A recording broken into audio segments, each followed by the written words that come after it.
আজকে আমরা এসেছিলাম কয়েকটি বিষয়ে মাননীয় চিফ অ্যাডভাইজারের দৃষ্টি আকর্ষণ করার জন্য এবং কিছু বিষয়ে আমাদের মতামত এবং করণীয় এই সরকারের করণীয় সম্পর্কে আলোচনা করার জন্য।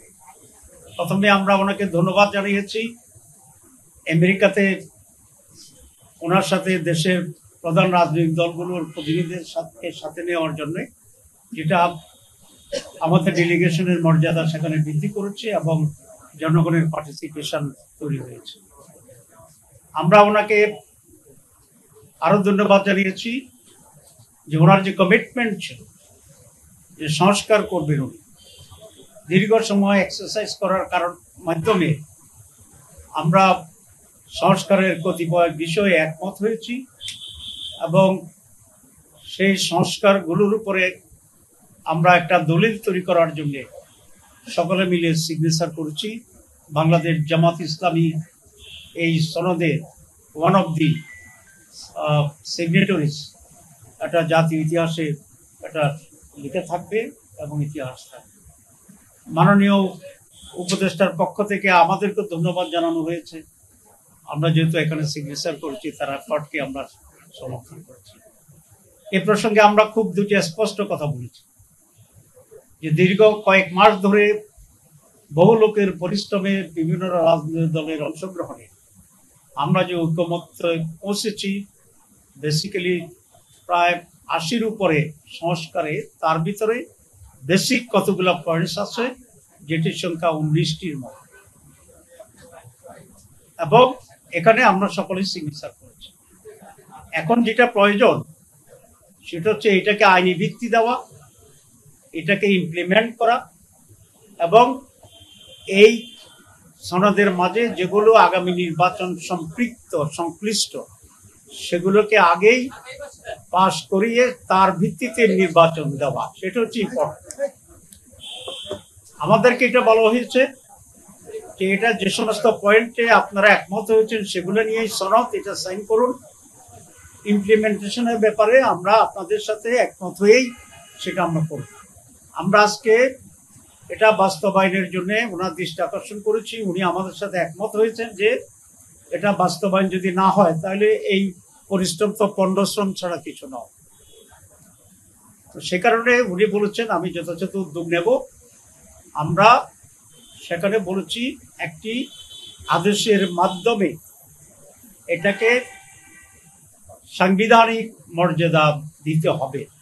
এটা কনস্টিটিউশন নয়, এটা হচ্ছে এক্সট্রা কনস্টিটিউশনাল অ্যারেঞ্জমেন্ট, যেটা কোনো সরকার এরকম একটি পরিস্থিতি পড়লে দেওয়ার এখতিয়ার রাখে।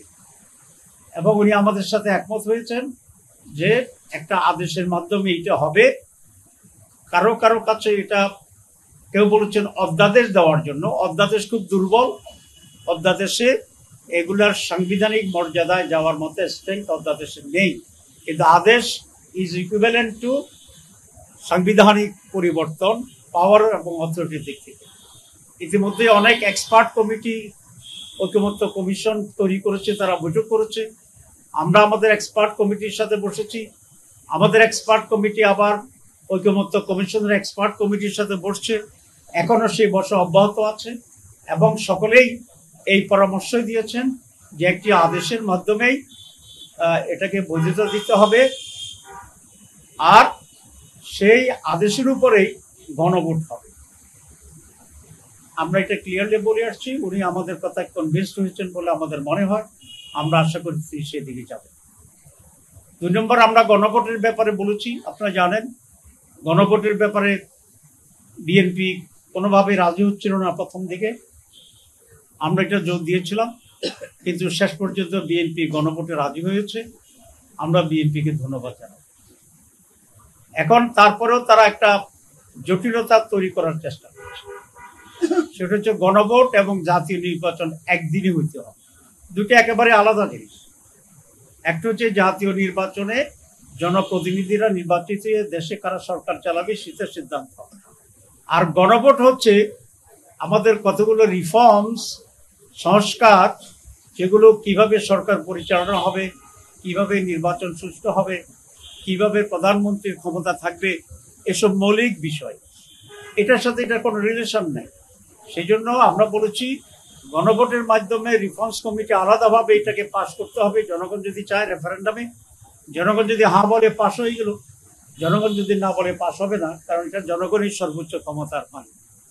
আর যদি জনগণ হ্যাঁ বলে তাহলে সেটার ভিত্তিতেই নির্বাচনের সাথে সম্পৃক্ততা আছে, যেমন আপার হাউস, তো আপার হাউস ইলেকশন হবে। এখন যারা বলছেন একসাথে হবে, তাহলে আপার হাউস ইলেকশন কখন হবে? এটা যদি পাশ হয়ে যায় সে একটা জটিলতা। তারা বলছেন যে লোয়ার হাউসে যে ভোট হবে সেই ভোটকে আমরা গণে আপার হাউসের লোক মানাবো। তো আপার হাউসে তো ভোটে হইল না, আপনি এক ভোট দিয়ে আরেকটা স্টেজে আপনি কিভাবে করবেন? এটা আইনগত বৈধ নয়। কেউ যদি এটা চ্যালেঞ্জ করে এটা বাতিল হয়ে যাবে। এটা হচ্ছে আপনার বাচ্চা হওয়ার আগেই নাম রেখে দেওয়ার অবস্থা, ছেলে নামে আপনি জানেন না, ঠিক আছে? তো ততক্ষণ পর্যন্ত তো আপনার আপার হাউস হইলই না ভোট পর্যন্ত, তো আপনি কাকে ভোট দিবেন আপার হাউস? তো সেই জন্য এগুলো একটা, আবার যেহেতু তারা গণভোট চায় নাই, জনগণের চাপে সেন্টিমেন্ট দেখে তারা রাজি হয়েছে, কিন্তু প্যাঁচ একটা লাগাই রাখছে। আবার আমরা বলে আসছি যে কোনো প্যাঁচ ট্যাঁচ এখানে আমরা বুঝি না। সহজ সরলভাবে গণভোট আগে হইতে হবে, আলাদা বিষয়। এটা যদি হয় এর ভিত্তিতে নির্বাচন, এটা যদি না হয় এটা মাইনাস করে নির্বাচন, খুব সোজা জিনিস। এখন প্রশ্ন তুলেছে তারা যে সময় আছে কিনা। সময় আছে, আপনারা জানেন 2টা গণভোট হয়েছে বাংলাদেশে, 3টা হয়েছে। এর মধ্যে একটা হয়েছে 21 দিনের ব্যবধানে, একটা হচ্ছে 70 দিনের ব্যবধানে। আমরা বলেছি নভেম্বরের লাস্টে গণভোট করেন, প্রায় 1 মাসের বেশি সময় আছে। তারপরে আরো 2.5 মাস থাকবে জাতীয় নির্বাচনের জন্য। সুতরাং এখানে সময়ের কোনো সমস্যা নয়। প্রশ্ন তোলা হয়েছে অনেক খরচ হবে না, অনেক খরচ হবে না। কারণ আমরা যে বাক্স কিনবো 2টা নির্বাচনের জন্য কিনবো, আমরা যে মেশিনারিজ কিনবো সব 2টার জন্য কিনবো। এখানে শুধু খালি ছোট একটা কাগজ আর যাতায়াত ভাড়া, এই কয়েকটি হবে। তো জাতীয় স্বার্থের জন্য যেভাবে কোটি কোটি টাকা আমরা নির্বাচন করি, কেউ যদি এটা বলে যে নির্বাচন দরকার নাই কারণ এখানে প্রায় 1000 কোটি টাকা খরচ হয়, তো এটা কি যুক্তিগ্রাহ্য হবে? হবে না। তো দেশের কল্যাণের জন্য কিছু টাকা খরচ করে একটি সুষ্ঠুতার সাথে যদি আমরা জাতীয় নির্বাচনে যেতে পারি, তাহলে এটা সবচেয়ে উত্তম। মানুষ বুঝলো যে সে কৃষির উপর ভোট দিচ্ছে, কোনটা কোনটা রিফর্মস হলো, কোনটা হলো না। এই জন্য 3 নম্বর প্রশ্ন জটিলতা তৈরি করছে যে নোট পয়েন্টস অফ ডিসেন্ট, যেটা নোট অফ ডিসেন্স, যেটা তো নোট অফ ডিসেন্স বা পয়েন্ট অফ ডিসেন্ট যেটা আছে, এটা রেফারেন্ডার কোনো সাবজেক্ট হইতে পারে না। যেমন আমরা 31টি দল আলোচনা করেছি, 29টি আমরা একমত হয়েছি, সেটাই তো সিদ্ধান্ত হয়েছে।